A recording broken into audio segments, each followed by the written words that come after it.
Okay, so before we get started and we utilize the part one WinZip software to convert your documents into PDF files, I want to make a note here. Some of you will have Microsoft Word document versions where if you convert it to PDF right away, the hyperlinks will work.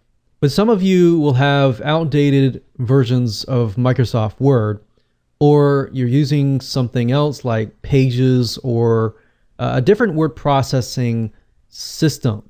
And if you are, that's fine. Then you can utilize the specific strategy. But I wanted to make that note first that some of you, if you convert it to PDF and it works, great. You don't really need to go out and buy these softwares. But if you convert it to PDF and you're utilizing an outdated version of the software, and you're having problems to get the hyperlinks to convert over to work in the PDF version, then this is the only time that you really will need the part one. Now, the part two, which deals with image PDFs, infographics, and things like that, you will need to have that piece of software. Okay? So, that note aside, what we can do is whether you're using Microsoft Word or Pages or OpenOffice, as long as you've hyperlinked it within here, all you need to do is go to winzip.com.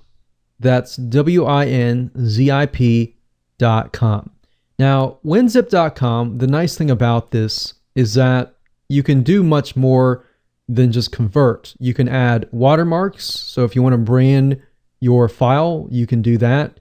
You can also automatically resize photos. So the nice thing about this is if you have a Microsoft Word document or a document in general that has these big, huge images, then you know your audience is not going to stay around and stick around to just download these big files. So what you can do with WinZip is you can automatically resize these big images. So it goes much further than just hyperlinks. And that's the reason why I wanted to show you this avenue. So as you can see here, WinZip 20, you can zip, unzip, you can convert to PDF, you can do all these other things. Now they have different versions. They have standard version and pro version. And you can see here, you can actually look here. As far as PDF goes, you can create read-only PDFs. So if you want people and to prevent them from copying your content, you can actually do this. So like I said earlier, you can save a regular Microsoft Word document as a PDF file just utilizing the Microsoft Word system. But what you can't do is you can't protect it. You can't password protect it. You can't make it read-only. You can't watermark it. You can't do all these other advanced features. Now, if you go to the site and click on compare, you can obviously see the difference between the standard version and the pro version. Now, if you scroll down here, you'll notice that the WinZip standard version does allow you to convert PDF files and do all these things right here. And this is really what you want. So you really don't necessarily need to have the pro version, because that's what you really want to do is just the PDF conversion, right? So in this case, you would only dish out about $30. So $29.95, that's $30. You can get that. You don't really need the $50 version. So I wanted to offer this to you as a different avenue that you could take if you didn't want to dish out, $50. Now, would I recommend that you go this route if you want to do image PDFs and if you want to hyperlink your infographics and your things like that? No, I would not recommend that you go down this route. I would recommend that you do part number 2, and I'll show you why. But as far as this goes, this is pretty good for the price. So if you want to save $20, you want to go down this route, that's fine. So what I want to do right now is I open up WinZip and I have the pro version, but like you saw earlier, you don't really need the pro version.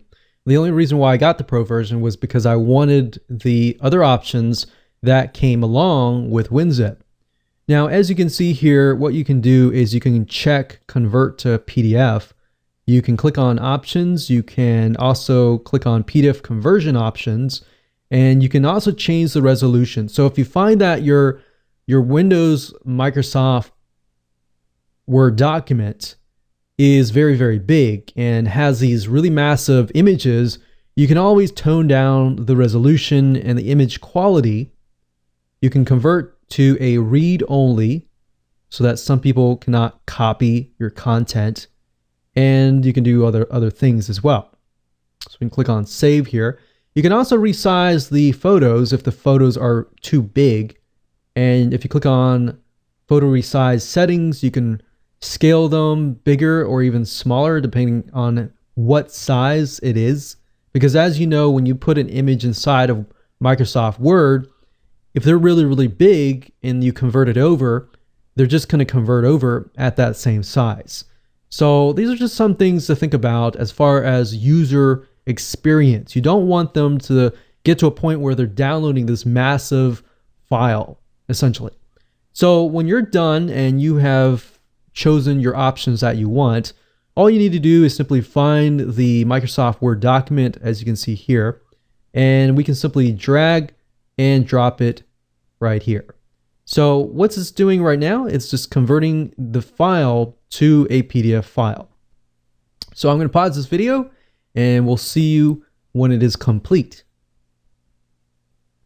So actually it just finished just right now, and you can see your files have been converted. It has tried to compress it because it is WinZip. And that's the nice thing about using WinZip is it does try to compress it a little further. So this is our PDF file, and I'm just going to drag it over here. And if we double click this PDF file here, we can see that the link is hyperlinking and it goes to Google. And there we go. So that works perfectly. That's the first option that you can take to convert your Microsoft Word documents to PDFs if you have basic hyperlinks and you want to save money and you're on a budget. Now, do I recommend this route if you can spend a little bit more money, maybe an extra 20 or 30 bucks? No, I would recommend that you go on to the next video and try that, because what I'm about to show you is a software that is as powerful as Adobe Acrobat Pro, which costs about $400 to $500. And instead of spending that amount, you're going to spend a lot less. There are other softwares out there that I have tested that are just as expensive or more, that are about $100 to $200 to $300. This software I've used well over a decade, and it's one of the original softwares out there. And in my opinion, is one of the best. And it'll allow you to create hyperlinks for infographics, for images, and for any spot on the image that you want. So with that said, let's move on to the next video.